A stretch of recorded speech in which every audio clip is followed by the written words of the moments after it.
saat jiwa itu punya kecenderungan pada perkataan, perbuatan, atau penghasilan yang buruk atau jelek, yang misalnya kebanyakan manusia lebih suka memilih yang singkat, yang instan daripada melalui proses yang panjang, maka ayat ini hadir ya, dengan gaya bahasa yang indah. Allah mengingatkan orang-orang beriman agar menjauhi hal-hal yang buruk, dan Al-Quran menyebut alasan yang biasanya digunakan banyak orang untuk melegalkan perbuatannya. Apa itu gaya bahasa Al-Quran? Walau a'jabaga kasratul khabis, walaupun banyaknya yang buruk itu atau sesuatu yang tidak baik itu menarik hatimu, menarik hatimu.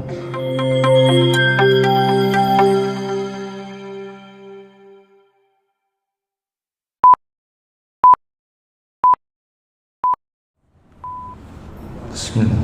Assalamualaikum warahmatullahi wabarakatuh.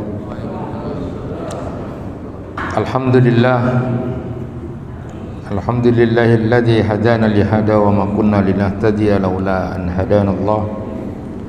Asyhadu an la ilaha illallah wahdahu la syarika lah wa asyhadu anna Muhammadan abduhu wa rasuluh. Allahumma salli wa sallim ala nabiyyina Muhammadin wa ala alihi wa ashabihi ajma'in.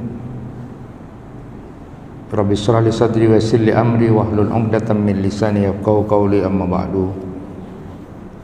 Jamaah kuliah subuh yang dirahmati Allah, kaidah berikutnya adalah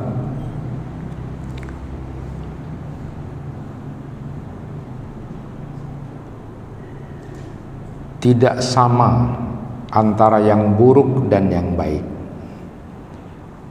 Ini beliau ambil dalam Quran surat Al-Maidah ayat 100. Qul la yastawil khabisu wat tayyibu walau a'jabaka kasratul khabis fattaqullaha ya ulil albab la'allakum tuflihun.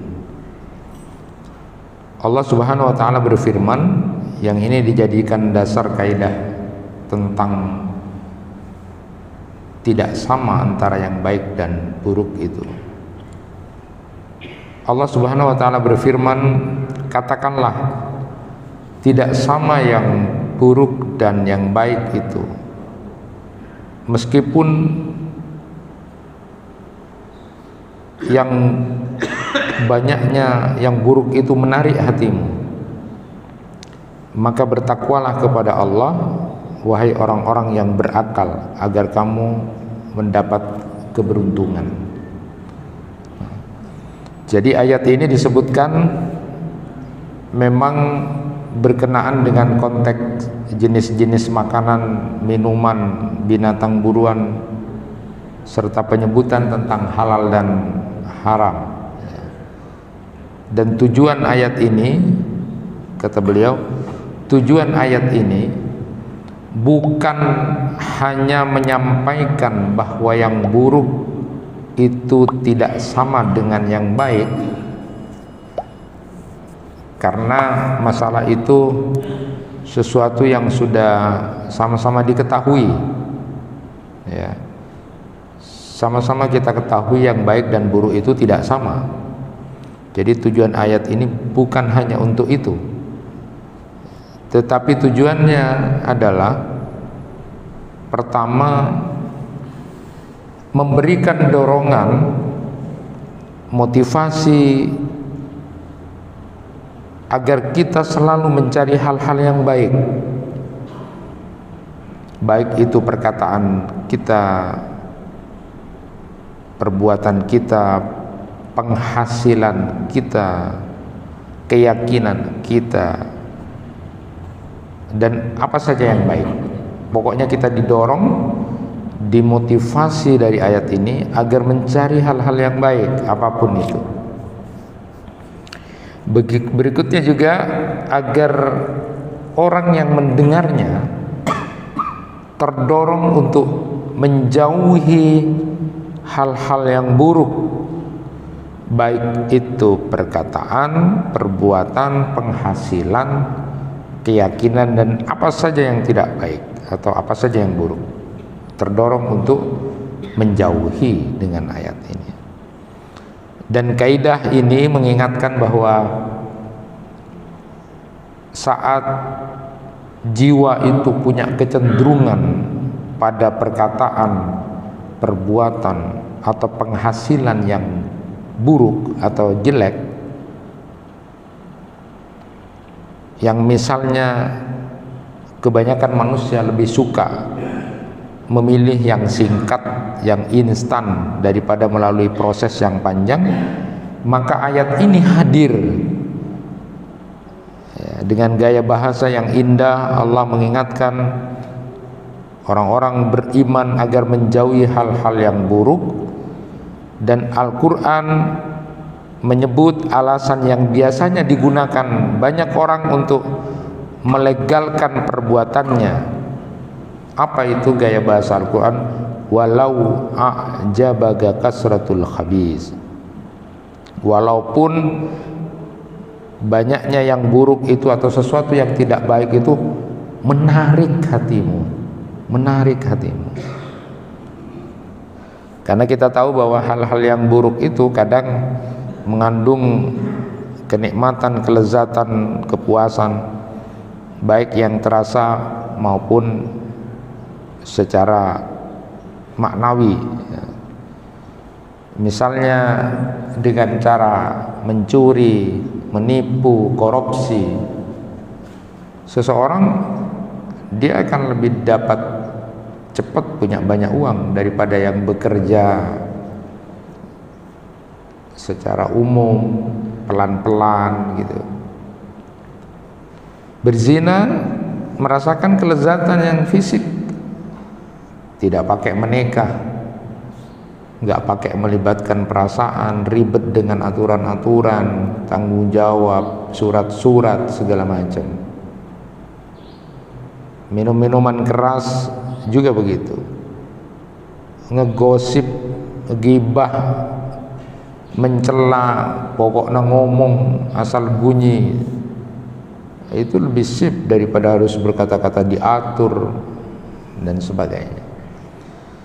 Jadi memang semua kenikmatan atau kenyamanan, kelezatan itu menjadi godaan dan daya tarik tersendiri bagi manusia untuk melakukannya. Bahkan terkadang menjadi terpesona dengan keindahan atau kepuasan yang begitu. Maka diingatkan di dalam ayat itu, di dalam ayat ini, walau a'jabaka, meskipun itu menarik hatimu, sehingga maknanya meskipun engkau kagum, nyaman, nikmat, puas, enak dengan sesuatu yang buruk itu, namun itu tidak sama dengan yang baik, maka jangan tertipu, tergoda, tapi takutlah pada Allah. Fattakullah. Ya, walaupun itu kemudian sangat membuat kamu menarik, kok nyaman ini ya, kok enak gitu. Maka kalau ada lagunya Rhoma Irama itu, kenapa yang enak-enak itu diharamkan? Itulah perangkap setan. Itu sesuatu yang kemudian menyesatkan. Begitu caranya setan untuk menggoda. Nah, hadirin, lafadz al-khabis, al-khabisu dalam firman Allah, qul la yastawil khabisu wat thayyibu. Jadi al-khabis itu berarti buruk. Semua yang dibenci karena kotor, buruk, baik yang dapat dirasa maupun yang tidak dapat diindra, maka itu adalah sesuatu yang khabis, ya, mencakup ucapankah, ucapan yang kotor, perbuatan yang batil, semua itu itu tidak sesuai dan tidak diridhoi oleh Allah Subhanahu wa taala. Bahkan tempat kembalinya nanti adalah neraka jahanam. Naudzubillah. Liyamizallahu al-khabisa minat thayyib wa yaj'al al-khabisa ba'dahu ala ba'din ghayra jami'a fayaj'alahu fi jahannam ulaika humul khasirun.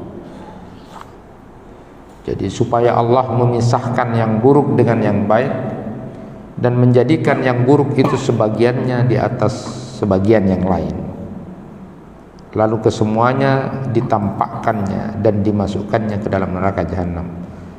Al-Anfal ayat 37. Berbeda dengan al-khabis itu yang tadi buruk-buruk itu. Yang berikutnya adalah at-thayyib, baik. Ya, dia masuk pada perkara wajib atau mustahab yang disukai dan mubah atau yang diperbolehkan. Baik itu perkataan, baik itu perbuatan, keyakinan, apapun yang baik. Jadi at-thayyib itu atau thayyib itu adalah semua yang Allah sukai dan ridhoi, baik itu berupa perkara atau hal-hal yang wajib, mustahab atau sunnah maupun yang mubah. Jadi sekali lagi, tidak sama antara yang baik dan buruk, perkataan yang baik dengan yang buruk, perbuatan yang baik dengan yang buruk, sehingga akhirnya memang tidak sama antara penghuni surga dan penghuni neraka. Jadi saat seseorang tetap istiqomah dalam memilih hal-hal yang baik dan dia bersabar dengan godaan-godaan dunia yang lebih cepat, lebih instan, lebih banyak, lebih nikmat, maka kesabarannya dalam hal ini akan membuat kematiannya nanti dalam kebaikan dan kembali kepada Allah dalam kondisi baik. Itu dalam Quran surat An-Nahl ayat 32 disebutkan Allah Subhanahu wa taala berfirman, alladzina tatawaffahumul malaikatu thayyibin yaquluna salamun alaikum udkhulul jannata bima kuntum ta'malun. Orang-orang yang diwafatkan dalam keadaan thayyib, orang-orang yang diwafatkan dalam keadaan baik oleh para malaikat, dan dikatakan kepada mereka salamun alaikum, keselamatan atas kalian, masuklah kamu ke dalam surga disebabkan apa yang telah kamu kerjakan.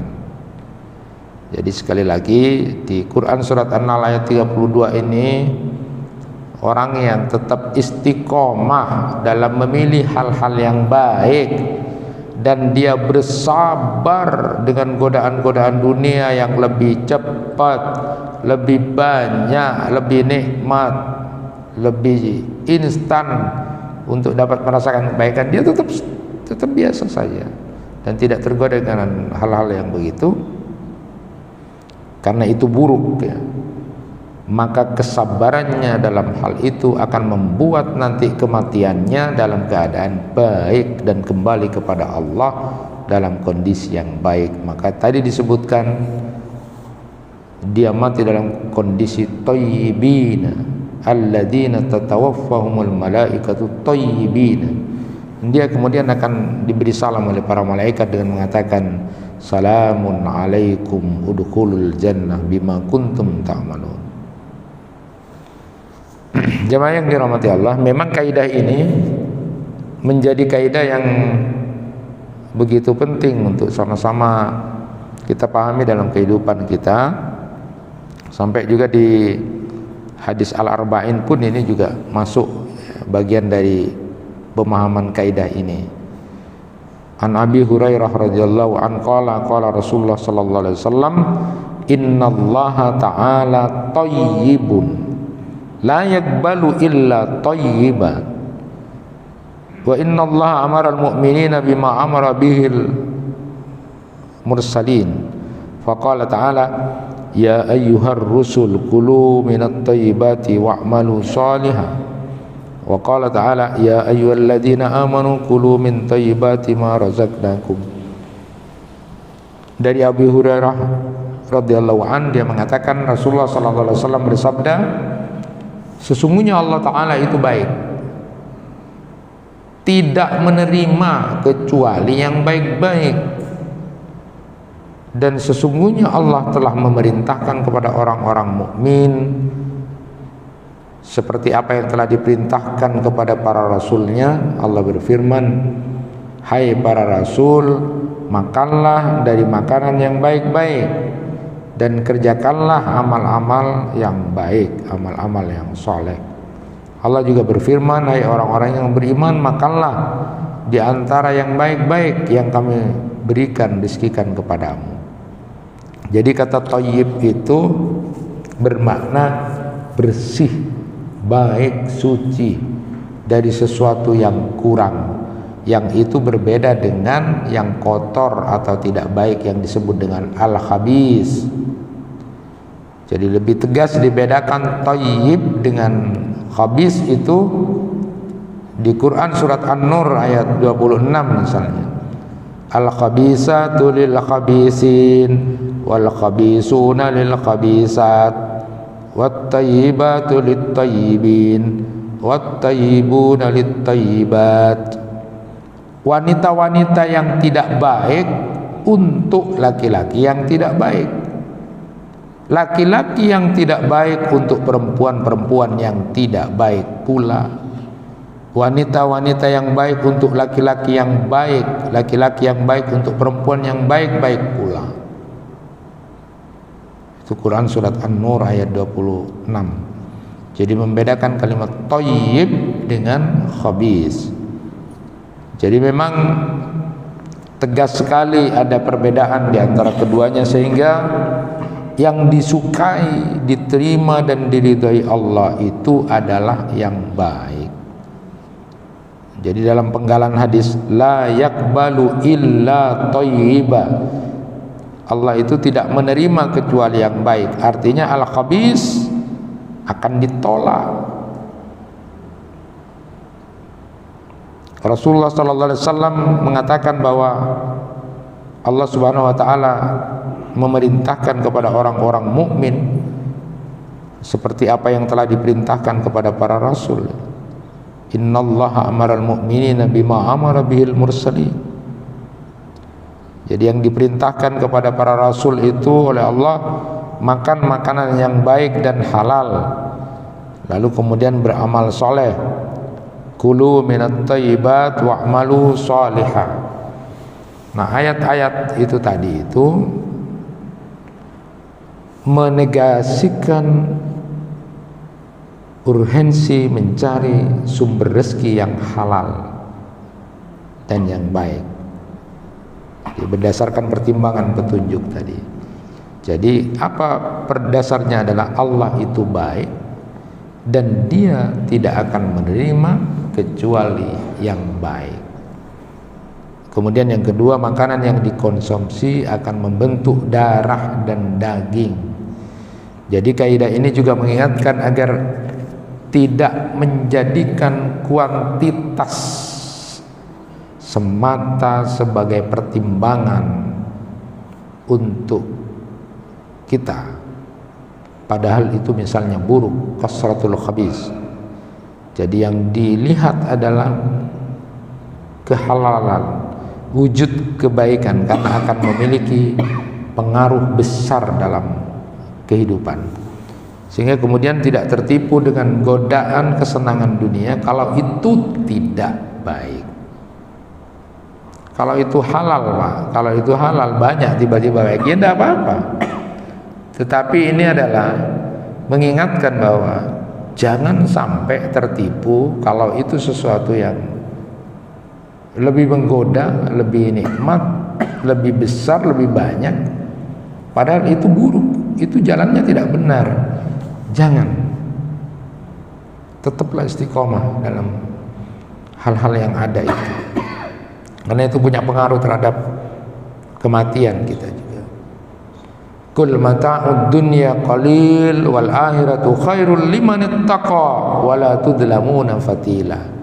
Katakanlah kesenangan di dunia ini hanya sebentar dan akhirat itu lebih baik untuk orang-orang yang bertakwa dan kamu tidak akan dianiaya sedikit pun. Ada kitab yang ditulis oleh Khalid Abu Shadi itu ketika memberi pendapat tentang kaidah ayat yang dipakai ini, yang kaidah tentang berbeda antara yang baik dan buruk ini, beliau menyebutkan kul la yastawil khabis wat tayyib walau a'jabaka kasratul khabis fattaqullah ya ulil albab la'allakum tuflihun. Itu di Quran surat Al-Maidah ayat 100 ini. Jadi ayat ini mengingatkan, ya, ayat ini mengingatkan juga mengobati mental jiwa orang yang beriman yang bisa tergoda oleh karena kesenangan dunia. Jadi untuk mengajari, mengingatkan bahwa amal perbuatan harta benda dan masing-masing individu itu tidak sama antara yang baik dan buruk. Walaupun sudah kita paham gitu, tetapi harus diingatkan lagi bahwa tidak sama loh antara yang baik dan buruk. Walaupun yang buruk itu membuat kamu terkagum-kagum dan kemudian tergoda untuk memiliki dan mendapatkannya. Tidak sama antara yang berbahaya dan bermanfaat, yang rusak dengan yang baik, yang zalim dengan yang dizalimi, yang haram dengan yang halal. Masing-masing itu memiliki hukum dan kedudukannya sendiri, memiliki pahala dan dosanya sendiri. Dan Allah tidak berbuat zalim sekecil apapun. Maka sedekah-sedekah dengan harta haram meskipun bergunung-gunung tidak akan diangkat kepada Allah itu, dan tidak akan ditempatkan pada tempat yang layak. Adapun sedekah dengan harta yang halal meskipun 1 biji kurma itu akan bernilai di hadapan Allah dan berkembang lebih berat di sisi Allah daripada berlipat-lipat sedekah yang haram. Jadi ini kaidah penting. Jadi sedekah, infak dengan harta haram yang tuanya meskipun itu bergunung-gunung banyak nilainya tidak akan terangkat. Allah tidak nerima. Tetapi sedekah yang halal meskipun itu dengan 1 biji kurma itu akan bernilai di hadapan Allah dan berkembang lebih berat di sisi Allah daripada berlipat-lipatnya sedekah yang haram itu. Nah, ini kaidah penting yang sudah kita pahami. Saya penting cek pasti kebiasaan santai Pak. Tidak mas ke saya bu. Saya penting halal. Iya tidak begitu juga. Ya, itu dalam konteks keseharian. Nah, ayat ini juga mengandung makna harta yang sedikit namun halal itu jauh lebih banyak dan berkah manfaatnya bagi pemiliknya daripada harta yang banyak namun haram. Karena harta itu dicabut keberkahannya. Maka diingatkan sekali lagi, walau a'jabaka, meskipun engkau kagum dengan banyaknya yang buruk itu, namun sekali lagi tidak sama dengan sesuatu yang baik. Jangan kuantitas yang dijadikan pertimbangan, maka itu akan membuka hati buat menerima sesuatu yang buruk seperti suap, riba, disuap, gratifikasi.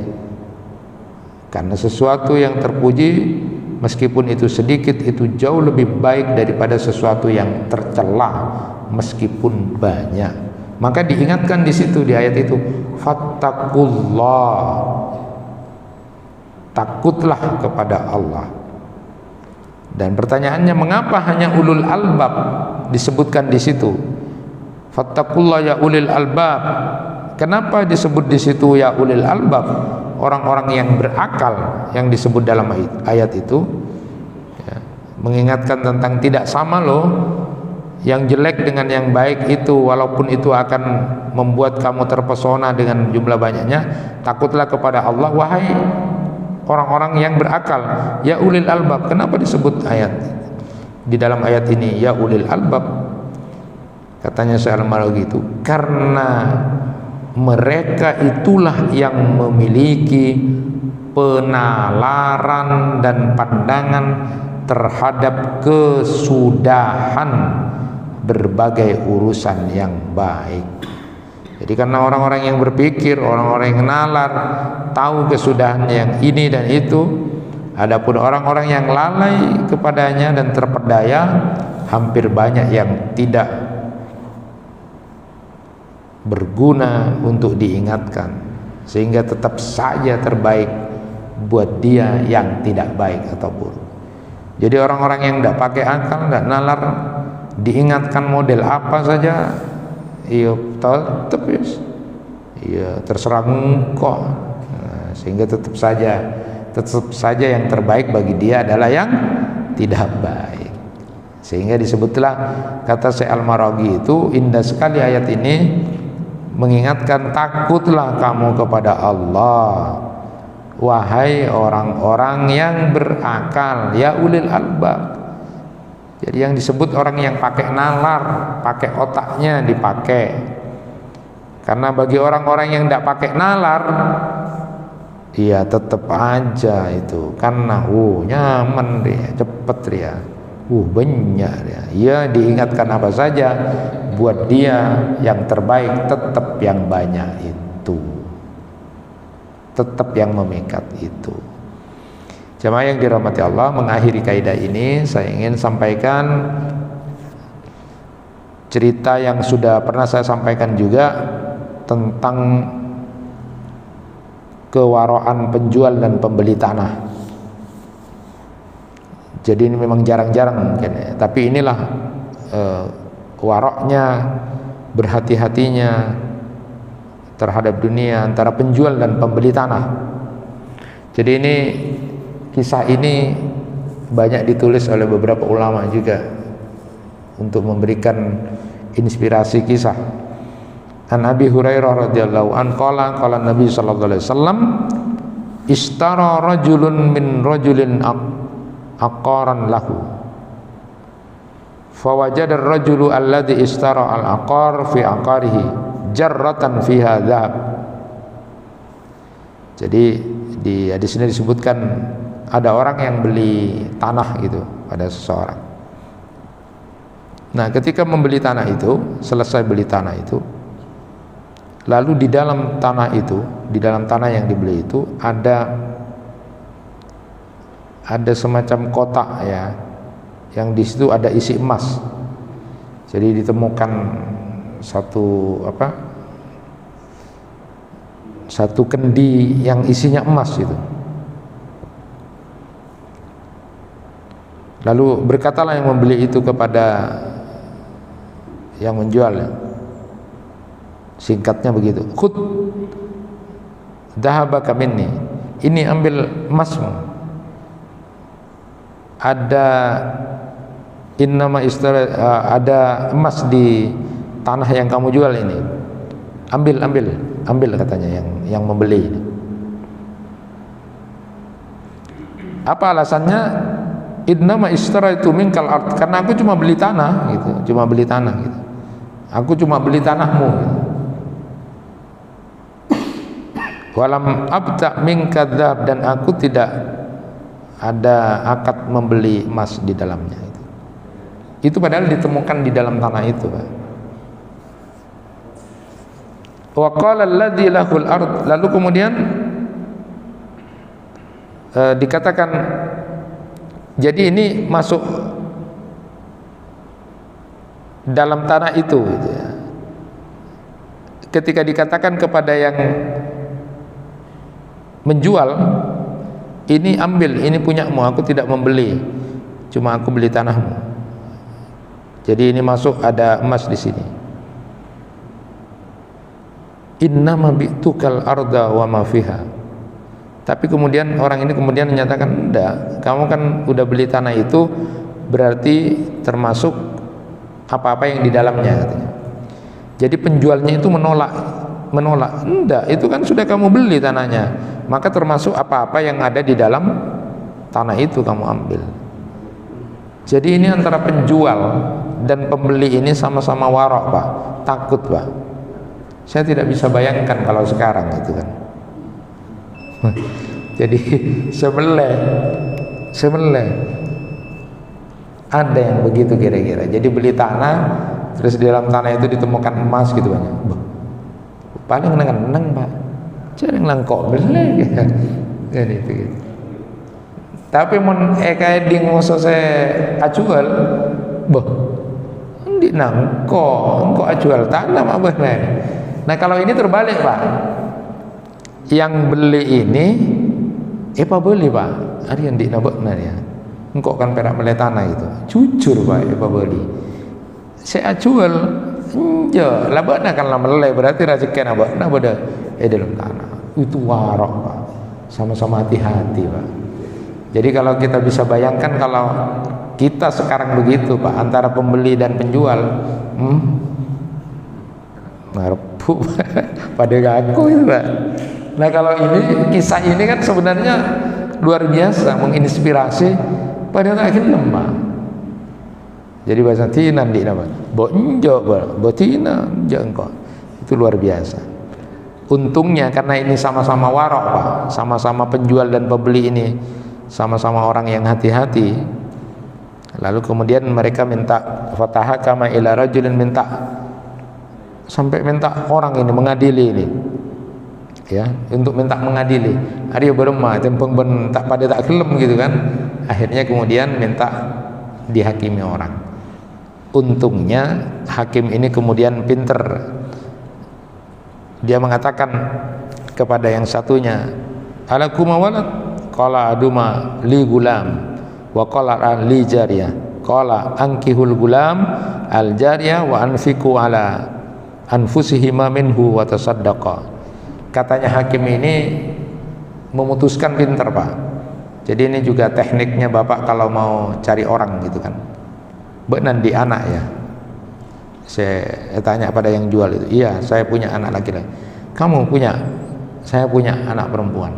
Pakabin deki pesena masria sebanyak keangku biaya resepsi.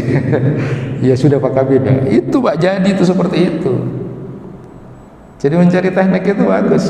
Jadi sama-sama hakim ini kan, orang ketiga ini kan dimintai pendapat, terus kemudian harinya pada orang-orang bagus ya. Nah, ini kan jarang-jarang terjadi kan. Biasanya arpu saya ngocak andikna gitu. Ini pas pada tak teroh gitu kan. Akhirnya harinya pada orang hebat ya, orang-orang soleh kebir, orang-orang warok. Langsung ditanya, punya anak Pak? Laki punya. Pakabin. Jadi maksudnya dijodohkan. Ini kan luar biasa ini, cara menjodohkan begitu. Jadi sama dengan ceritanya seorang ulama yang makan buah apel di aliran sungai itu. Sudah di sungai terus kemudian dimakan, habis hari akan andikna orang itu, padahal jauh dari sungai itu Pak. Karena dia ingin minta kehalalan, tahu sesuatu yang sudah masuk itu, minta kehalalan. Sampai diikutinlah di aliran sungai itu, sampai ditemukan, oh ini yang punya buah apel, jatuh ke sungai. Cerita Pak ke orangnya, saya makan apel sampean jauh di sana, sudah saya makan, jadi saya minta kehalalan. Tak kerjet Pak, saya andi apel. Ini orang baik emang bisa lah, apel sudah jauh di sana dan itu sudah dimakan orang biasa, kok sampai minta kehalalan, ketakutan. Akhirnya orang tuanya, mbak nak bujaknya, ya syarat tebekna akan dihalalkan ini apel ini, kamu harus nikah sama anakku. Gitu Pak, hebat. Nikah sama anakku syaratnya baru kamu halal. Palang nah pera apel lepa halal lah Mas. Laju syaratnya kabin ben anak-anak engkok buta. Anak saya buta, pincang, kopok ya, palang. Demi kehalalan Pak, demi kehalalan kan itu ditembus dengan harus menikah dengan anaknya yang digambarkan cacat Pak, buta, saya pincang, saya kopok gitu. Palang hanya untuk minta kehalalan apel itu Pak. Lamun kita makan apa aja itu laju tak ada loh laware lah gitu kan, dengan saja pahalal ya pahalal paksa boleh iyalah gitu kan. Kalau ini tidak, kamu akan dihalalkan kalau nikahnya anak saya itu yang dinikahi Pak pahala tepak bebini saya buta ya, terus pincang ngopok. Hanya ketika dinikahkan semuanya, saya nikahkan dengan anak saya gini-gini. Karena jarang ada begini, ada orang baik kayak gini itu jarang. Hanya dinikahkan sama anaknya, masuk kamar tak kerjot Pak Retin, Mak Retin lah salah kamar ya. Cak no buta ya lah, kopok ya, gini. Mak Retin ya, ternyata itu Pak, ya itu sudah istrimu. Kok begini Tuan? Anaknya sampean katanya. Iya buta pula anak tak pernah keluaran, tak ngabes lalake, tak pernah ngedingaki giba-giba. Asokor Pak. Itu artinya kalau orang baik itu Allah akan beri jawaban Allah, sabar, tidak tergoda dengan yang nikmat-nikmat itu. Walaupun sedikit masih dapat hartanya, tapi kalau dia istiqomah, Allah akan ganti dengan keberkahan. Itulah kaidah yang bisa kita sampaikan hari ini, bahwa sekali lagi tidak sama antara yang buruk dan baik itu. Walaupun yang buruk itu bisa mempesona dan bisa membuat kamu tergoda karena banyaknya, dan kamu sekarang masih dalam kondisi butuh, tapi sekali lagi takutlah kepada Allah. Bagi orang-orang yang berakal, dia akan lebih memilih jalan yang diridhai oleh Allah Subhanahu wa taala, karena tidak akan sekali-kali sama antara yang baik dan yang buruk. Itu yang bisa disampaikan. Subhanakallahumma wa bihamdika asyhadu an la ilaha illa anta astaghfiruka wa atubu ilaik. Wal 'afwu minkum. Wassalamualaikum warahmatullahi wabarakatuh.